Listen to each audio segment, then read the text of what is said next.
اختي شكون كذب عليك وقال لك بلي الماكله تاع الريجيم ماشي بنينه وزيد ما فيهاش الكو وما لا باليش؟ هذه سلطه سيزار غير بلي زانغريديون الملح والشابين وناقصه السعرات. كي تكوني طيبي ديري لي زيبيس لي يعجبوك، ما ديريش ما تكثريش برك الزيت.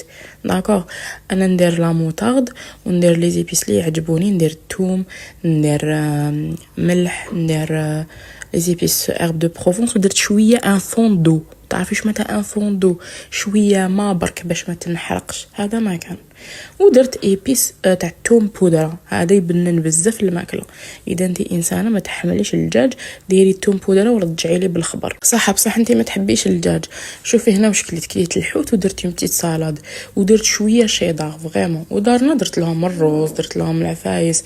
بصح الرز اللي انتردي بور البنات اللي حابين ينقصوا عندهم مقاومه الانسولين ولا عندهم تكيس المبايض، دونك ايفيتي الرز الابيض. اذا حبيتي كولي الاسمر فوالا اون بتيت كونتيتي. صح انا ما عرفت واش ناكل مع الصباح باش نبدا نهاري. شوفي ديري اون بتيت سالاد خفيفه، خيار، طوماطيش، معدنوس، مغرفه تاع ياغورت ناتور. واذا ما تحبيش ما ديريش، ديري غير شويه خيار، مليح الالياف مع الصباح، وان فروي اللي يكون ما فيهاش بزاف السعرات.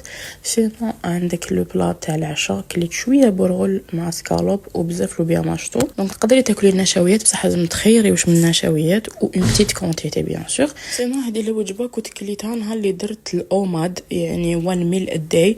جوغ ما كليت والو توت لا جورني. هذه افسه بزاف تفيد اللي يحبوا ينزلوا في الوزن وعندهم مقاومه الانسولين.